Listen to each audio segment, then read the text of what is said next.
볼까요? 하나님께서 오늘 우리에게 주시는 말씀은 사도행전 23장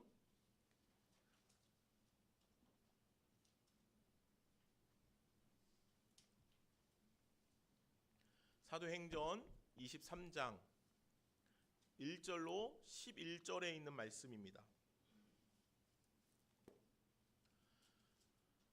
사도행전 23장 1절로 11절에 있는 말씀을 이제 제가 받들어 읽겠습니다. 바울이 공회를 주목하여 이르되 여러분 형제들아 오늘까지 나는 범사에 양심을 따라 하나님을 섬겼노라 하거늘 대제사장 아나니아가 바울 곁에 서 있는 사람들에게 그 입을 치라 명하니 바울이 이르되 회칠한다며 하나님이 너를 치시리로다. 내가 나를 율법대로 심판한다고 앉아서 율법을 어기고 나를 치라 하느냐 하니 곁에 선 사람들이 말하되 하나님의 대제사장을 내가 욕하느냐. 바울이 이르되 형제들아 나는 그가 대제사장인 줄을 알지 못하였노라. 기록하였으되 너의 백성의 관리를 비방하지 말라 하였느니라 하더라. 바울이 그중 일부는 사두개인이요 다른 일부는 바리새인인 줄 알고 공회에서 외쳐 이르되 여러분 형제들아 나는 바리새인이요 또 바리새인의 아들이라. 죽은 자의 소망 곧 부활로 말미암아 내가 신문을 받노라. 그 말을 한즉 바리새인과 사두개인 사이에 다툼이 생겨 무리가 나누어지니 이는 사두개인은 부활도 없고 천사도 없고 영도 없다 하고 바리새인은 다 있다 함이라. 그게 떠들세 바리새인 편에서 몇 서기관이 일어나 다투어 이르되 우리가 이 사람을 보니 악한 것이 없도다. 혹 영이나 혹 천사가 그에게 말하였으면 어찌하겠느냐 하여 큰 문쟁이 생기니 천부장은 바울이 그들에게 찢겨질까 하여 군인을 명하여 내려가 무리 가운데서 빼앗아 가지고 영내로 들어가라 하니라. 그날 밤에 주께서 바울 곁에 서서 이르시되 담대하라. 내가 예루살렘에서 나의 일을 증언한 것 같이 로마에서도 증언하여야 하리라 하시니라. 아멘. 하나님의 말씀입니다.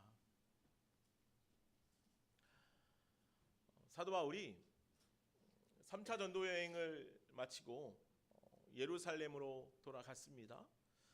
그리고 바울은 예루살렘에서 그동안 이방 땅에서 일어난 하나님의 놀라운 복음의 역사들에 대해서 아주 잘 전했지요. 그런데 뜻밖에도 그곳에서 이방인들의 정결 문제, 할례의 문제로 인해서 어려움을 겪게 되었습니다. 그래서 바울은 그들을 안심시키고 그들을 위로하고자 이 정결 문제에 참여하게 되었지요. 그런데 그럼에도 불구하고 사도 바울이 성전에서 정결 예식을 다 마치고 나오는 날 과격한 유대인들이 바울을 이방인들을 데리고 성전에서 들어간 것과 그가 복음 사역을 하며 자신들의 율법에 어긋난 것을 가르쳤다고 바울을 질책하며 때리기 시작했습니다. 급기야 군인들이 출동하여서 그 사태가 진정되었고 바울이 변론이 시작되었습니다. 바울이 주 예수께 받은 사명에 대하여 말하고 이방 가운데 전해진 복음의 역사에 대해서 이야기하였습니다. 그러자 그곳에 있던 유대인들이 바울을 향하여 욕하고 돌을 던지며 또다시 큰 소요가 일어나게 되었습니다. 이에 천부장이 바울을 데려다가 때리고 신문하였습니다. 그런데 그 상황 가운데 바울이 로마의 시민권자임을 알게 되었지요. 그래서 그를 다시 그의 요청대로 증언할 기회, 예루살렘에서 증언할 기회를 다시 주게 되었습니다. 그래서 그는 다시 복음을 전할 수 있게 되었고 그러나 그 일로 인하여서 또다시 소동이 일어나게 되었습니다. 예루살렘 성에는. 그렇게 그 일이 쉽게 끝나지 않았지요. 여러 차례 바울은 신문을 당하기도 하고 증언하는 일을 하기도 하였습니다. 이런 일들이 여러 차례 반복되면서 유대인들은 더욱더 격렬하게 바울을 죽이고자 하였다는 것이지요. 그것이 오늘 본문 말씀 바로 앞에까지 나오는 22장의 이야기들입니다. 오늘 본문은 바울이 공회에 서게 되는 일이었습니다. 그런 일들이 있고 나서 이제 사도 바울을 공회 앞에 이제 예루살렘 공의회 앞에 세우게 되었습니다. 사도 바울이 예루살렘에 복귀하고 일어난 이 짧은 시간 안에 일어난 참 많은 어려움들이 있었습니다. 고난과 위협의 연속이었지요. 죽음의 위협까지도 당하며 쉼없이 두려운 일들이 바울에게 일어났습니다. 아마도 그 짧은 며칠간의 기간이 바울에게는 참 힘든 시간이었을 것 같습니다. 이방 땅에서만 고난과 위협을 당하는 것이 아니라 고향과 같은 곳 예루살렘에서 동족들로 인하여서 당하는 고난은 어찌 보면 더 참기 어려웠을지도 모르겠습니다. 저는 오늘 이 말씀을 읽으면서 왜? 라는 질문이 계속해서 쏟아질 수밖에 없었습니다. 왜 하나님께서는 그렇게 최선을 다하고 있는, 힘을 다하여 복음을 전하고 주님의 말씀을 따라서 피하지 않고 예루살렘에 돌아온 바울에게 그렇게 고난과 역경과 풍파를 온몸으로 맞게 하고 계시는가? 왜 그렇게 온 힘을 다해 돌아온 예루살렘에 바울을 도와주고 바울에게 협력하는 이들은 없는가? 왜 하나님의 백성이라 자부하던 이스라엘 자손들, 예루살렘의 지도자들은 어떻게 그렇게 하나같이 부패하고 죄악된 모습으로 가득한가? 왜 하나님은 그런 환경을 바울에게 허락하고 계시는가? 이처럼 거짓과 악행으로 가득한 예루살렘에 바울은 왜 그토록 오고자 했는가? 우리는 가끔 그런 마음이 생길 때가 있습니다. 왜? 도대체 왜 이런 상황들이 나에게 일어나고 있는가? 왜 이런 일들을 하나님께서 나에게 허락하시는가? 왜 나에게 그런 사람을 만나게 하셨는가? 그런 의문이 깊어지면 우리는 의심이 생기고 불신이 쌓이게 됩니다. 그렇게 되면 우리의 신앙은 한없이 작아지고 무너지게 될 때도 있습니다. 그러나 그럼에도 그 모든 것을 선으로 바꾸시는 하나님을 바라볼 수 있는 저와 여러분들이 되기를 간절히 소망합니다. 하나님은 선하신 분이시기 때문입니다. 오늘 본문은 바울이 공회에서 재판을 받는 이야기로 시작합니다. 대제사장인 아나니아가 바울을 향하여서 이렇게 표현하며 말합니다. 그 입을 치라. 이 아나니아는, 대제사장이었던 아나니아는 바울의 말이 못마땅했습니다. 쉼없이 복음을 증거하고 있는 그가 마땅치 않았습니다. 그래서 분노를 일으키면서 그 입을 치라, 그렇게 군인들에게 명하지요. 참으로 두렵고 무서운 상황 아니겠습니까? 그러나 바울은 그런 그들의 협박과 거친 행동에도 위축되지 않습니다. 오히려 대제사장을 향하여서 책망의 말을 쏟아놓고 있습니다. 오늘 3절 말씀입니다. 우리 말씀을 같이 한번 볼까요? 제가 읽겠습니다. 바울이 이르되 회칠한 담이여 하나님이 너를 치시리로다. 회칠한 담이여 하나님이 너를 치시리로다. 내가 나를 율법대로 심판한다고 앉아서 율법을 어기고 나를 치려고 하고 있느냐? 바울이 그렇게 이야기해요. 겉과 속이 다른 그들의 모습, 회칠한 담과 같이 거짓으로 가득한 그들의 모습을 책망하고 있는 것이죠. 바울의 모습에 그 어떤 두려움도 보이지 않습니다. 오늘 바울의 이런 모습을 볼 때 어디서 이런 담대함이 나올 수 있었을까 하는 생각이 들기도 합니다.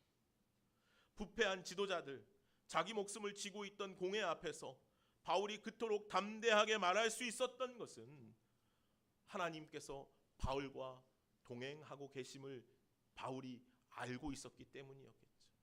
지금 바울이 하고 있는 모든 말은 아마도 성령께서 그의 입에 주신 말씀들이었을 것입니다. 성령 하나님은 바울에게 그렇게 담대함과 지혜를 주셔서 부패한 지도자들 앞에서 용감하게 변론할 수 있도록 힘을 더하여 주고 계시는 것이죠. 사도 바울은 분명 주님께서 자신과 함께 하심을 믿었습니다. 바울은 그 사실을 한 번도 의심하지 않았습니다. 주님의 선하심을, 주님의 함께 하심을, 주님의 역사를 그는 의심하지 않았죠. 때문에 그는 어떤 상황 속에서도 담대히 복음의 길 위에 서 있을 수 있었던 것입니다. 아마도 그런 사도 바울의 모습을 오늘 본문 11절이 우리들에게 너무도 명확하게 이야기하고 있는 것 같습니다. 오늘 11절 말씀에 이렇게 기록하고 있습니다. 그날 밤에 주께서 바울 곁에 서서 이르시되 담대하라, 내가 예루살렘에서 나의 일을 증언한 것 같이 로마에서도 증언하여야 하리라 하시니라. 아멘. 바울이 처한 상황은 분명 아무것도 보이지 않는 폭풍과 같은 상황이었습니다. 내가 이곳을 어떻게 헤쳐나가야 되지? 며칠 동안 있었던 그 소동과 분쟁과 맞음과 고통, 또 이제는 공회 앞에 서서 자신을 향한 분노의 소리들을 멈추지 않는 그 상황들을 내가 어떻게 이겨나갈 수 있을까? 아마 인간적으로 사도 바울은 막막한 마음이 있었을지도 모르겠습니다.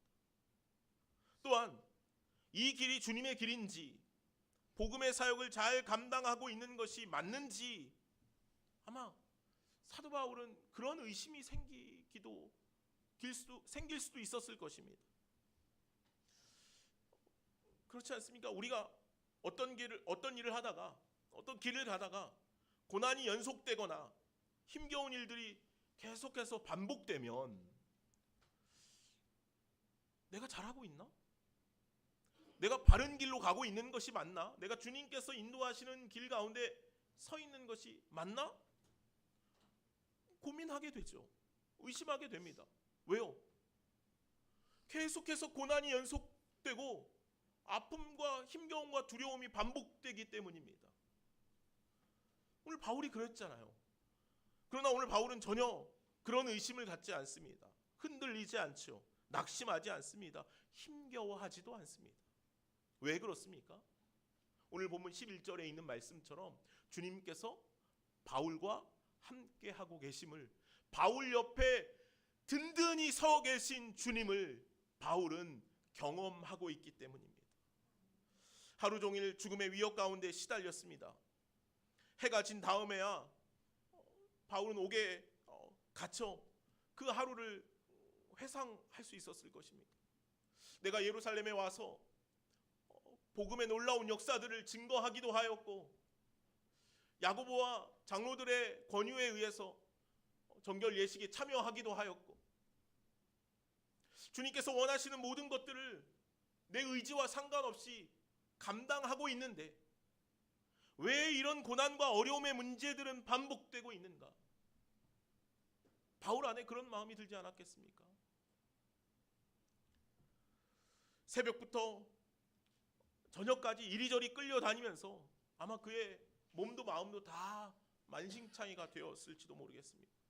그렇게 밤이 되어 감옥에 홀로 갇혀 있을 때 바울의 마음이 얼마나 외로웠겠습니까? 얼마나 힘겨웠겠습니까?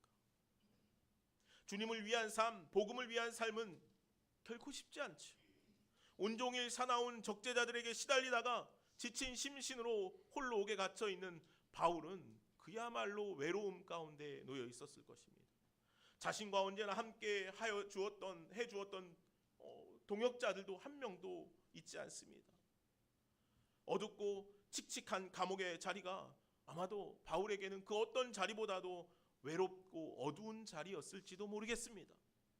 그런데 바로 그때 주님께서는 바울에게 이렇게 말씀하시는 것입니다. 담대하라. 담대하라. 내가 예루살렘에서 나의 일을 증언한 것 같이 로마에서도 그렇게 증언해야 할 것이다. 주님께서 바울 옆에 서셔서 담대하라 말씀하셨다는 것이죠. 사랑하는 여러분, 오늘 사도 바울이 그런 위기, 그런 두려움, 그런 외로움, 힘겨움 가운데서도 담대히 일어설 수 있었던 것은 주님께서 내 옆에 서 계시다는 사실을 확고히 믿었기 때문입니다. 그 어떤 순간에도 주님께서는 자신을 놓지 않는다는 사실을 믿었기 때문이죠. 그리고 주님께서는 말씀하십니다. 담대하라. 안심하라. 평안하라. 주님께서 우리에게 날마다 그렇게 말씀하시지 않습니까? 복음서에도 수도 없이 제자들에게 그렇게 찾아가셔서 말씀하여 주셨습니다. 오늘 사도 바울에게도 위기 때마다, 어려움이 있을 때마다 그렇게 찾아가시죠. 특별히 사도 바울이 고린도 지역에서 복음을 전할 때 특별한 열매들, 복음의 열매들이 막 맺히지 않아서 낙심하고 있을 때 주님께서 사도 바울에게 찾아오십니다. 그래서 그에게 이렇게 말씀하셔요. 두려워하지 말라. 이 성 중에 내 백성이 많음이라. 아무도 없는 줄 알았더니, 복음의 역사가 하나도 일어나지 않는 줄 알았더니, 이 성 중에 주님의 백성들이 차고 넘쳐 나는구나. 로마로 향하는 백길에서도 큰 풍랑이 일어나서 조난당했을 때도 주님께서 바울에게 찾아오셔서 이렇게 말씀하시죠. 이제 안심하라. 사방이 막혀 소망이 끊어지고 모두가 떠나 혼자가 되어서 고통과 아픔의 시간을 보낼 때 주님께서는 언제나 우리를 찾아오십니다. 그리고 말씀하시죠. 담대하라. 안심하라. 평안하라. 그 말씀이 오늘도 우리에게 주님께서 전해주시는 주님의 평안의 메시지가 되는 줄로 믿습니다. 바울은 고린도후서 4장 8절에 그래서 이렇게 고백해요. 우리가 사방으로 우겨쌈을 당하여도 쌓이지 아니하며 답답한 일을 당하여도 낙심하지 아니하는 것은 주님께서 나와 함께 하시기 때문입니다. 바울에게 하나님은 그런 분이셨어요. 사방으로 다 우겨쌈을 당하고 어디에 하나 갈 길이 없고 힘겨움 가운데 놓여 있을 때에도 주님께서는 우리와 함께 하십니다. 그 하나님을 저와 여러분들도 바울처럼 고백할 수 있기를 간절히 소망합니다. 주님은 우리 곁에 언제나 함께 하시는 분이신 줄로 믿습니다. 언제나 우리의 길을 인도해 가시는 분이신 줄로 믿습니다. 모두가 떠나도, 모두가 다 나를 외면해도 주님께서는 언제나 나와 함께 하시는 분이십니다. 그 하나님을 소망하고 바라보며 살아갈 수 있기를 간절히 소망합니다. 또한 오늘 바울이 그럼에도 그렇게 담대하게 설 수 있었던 것은 바울이 지금 가고 있는 길이, 그가 서 있는 것이 자신을 위한 길, 자신을 위한 것이 아니기 때문이라는 것입니다. 바울은 오직 복음을 위해, 주님의 영광을 위해 서 있었습니다.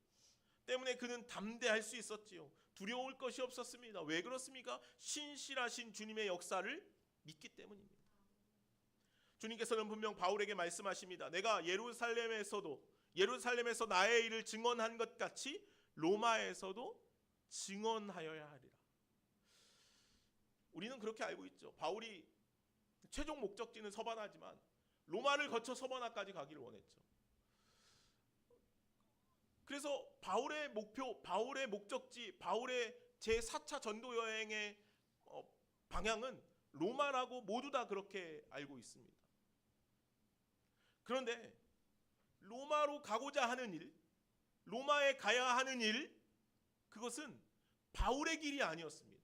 바울의 소망이 아니었어요. 누구의 소망입니까? 누구의 길입니까? 주님의 길이었어요. 예루살렘에서 나의 일을 증언한 것 같이 로마에서도 내가 증언해야 한다는 거예요.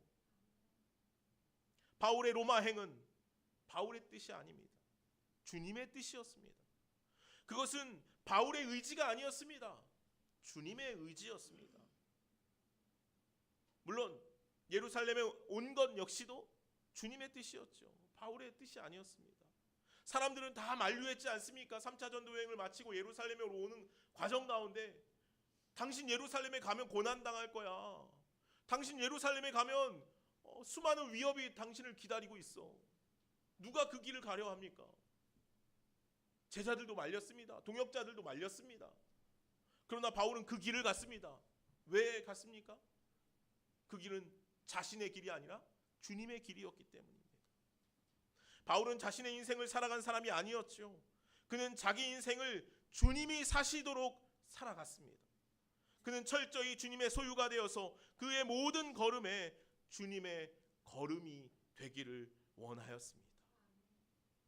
오늘 저와 여러분들의 길도 그런 길이 되기를 간절히 소망합니다. 주님께서 인도하시는 길, 주님께서 뜻하시는 길, 주님께서 이끌어 가시는 길을 향하여서 한 걸음 한 걸음 힘겹고 어렵더라도 그 복음의 길, 믿음의 길, 신앙의 길을 내디딜 수 있는 저와 여러분들이 되기를 간절히 소망합니다. 사랑하는 여러분, 때로 우리는 가는 길이 의심이 생길 때가 있습니다. 우리가 가는 길이 고통이고 힘겨움일 때면 주님께 따지고 싶을 때도 있습니다. 주님, 내 길이 왜 이렇게 어렵습니까? 나는 분명히 복음을 위한 길을 가고 있는데 주님께서 말씀하신 대로 내가 모든 것 다 헌신하고 살아왔는데 주님, 내가 가진 것이 있습니까? 아니면 내가 이룬 것이 있습니까? 오직 복음을 위해서 주님의 말씀대로 살아왔는데 주님, 지금 나에게 보여진 내 삶의 자리는 왜 이렇게 연약합니까? 왜 이렇게 작습니까? 그래 주님 앞에 우리의 마음이 쏟아질 때가 있죠. 분명히 주님의 길인데 고난을 당하고 어려움을 겪습니다. 그러나 주님은 선하신 분이신 줄로 믿습니다. 마태복음 14장에 오병이어의 기적 이후에 예수님께서 제자들을 급히 갈릴리 건너편으로 배를 태워 보내십니다. 주님께서 보내셨어요. 그런데 배를 타고 가는 와중에 제자들이 풍랑을 만납니다. 두려워 떨지요. 그때 예수님께서 찾아오십니다. 안심하라. 내니 두려워하지 말라. 주님께서 제자들에게 그렇게 위로하시고 그들을 세워주셔요. 사랑하는 여러분, 주님께서 분명히 보낸 길 아닙니까? 갈릴리 건너편으로 배를 타고 가라. 주님 분명히 보내셨습니다. 그런데 왜 풍랑을 만나냐는 거예요. 오늘 우리가 가는 길이 그럴 때가 있다는 거예요. 분명히 주님께서 보내신 길입니다. 분명히 주님께서 맡기신 일들을 감당하고 있습니다. 그럼에도 불구하고 우리 가운데 고난과 두려움으로 가득 채워질 때가 있다는 거예요.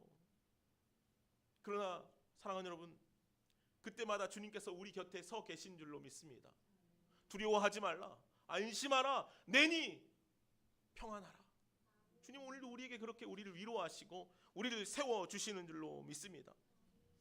주님께서는요, 풍랑을 통해서도, 우리가 풍랑을 만났다고 불평하지만 풍랑을 통해서도 하나님의 놀라운 구원의 역사들을 이루어 보이시는 분이신 줄로 믿습니다. 오늘 우리가 로마서 8장 28절 말씀 암송 구절로 정했지 않습니까? 우리가 알거니와 그 어떤 일로도, 그 어떤 일 가운데서도 주님께서 합력하여 선을 이루어 가시는 줄로 믿습니다. 우리의 삶에는 수도 없이 많은 문제들이 반복해서 일어납니다. 주님을 따라 나아가지만 그때마다 생겨나는 힘겨움이 분명히 있습니다.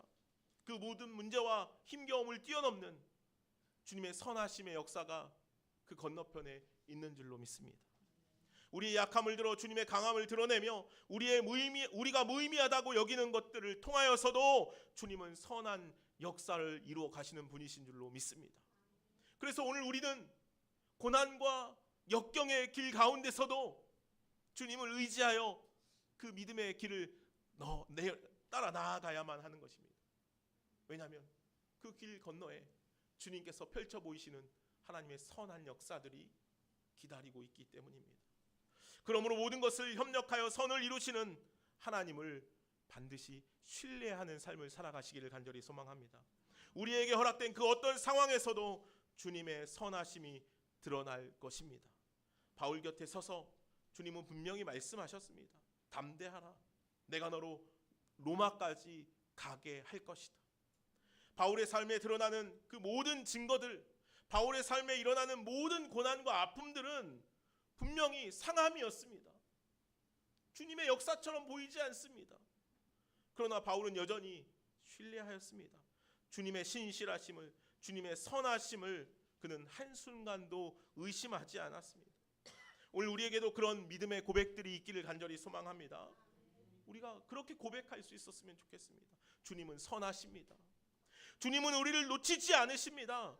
주님은 끝끝내 우리로 승리의 노래를 부르게 하실 것입니다.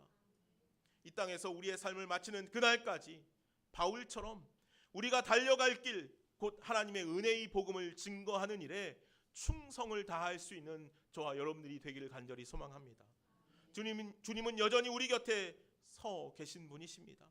아름다운 복음의 발길을 쉼없이 응원하시며 인도하여 가시는 줄로 믿습니다. 그 하나님의 선하심을 신뢰하며 그 하나님의 선하심을 오늘도 노래할 수 있는 저와 여러분이 되기를 간절히 소망합니다. 기도하겠습니다. 사랑과 은혜가 많으신 하나님 감사합니다. 주님은 선하신 분이십니다.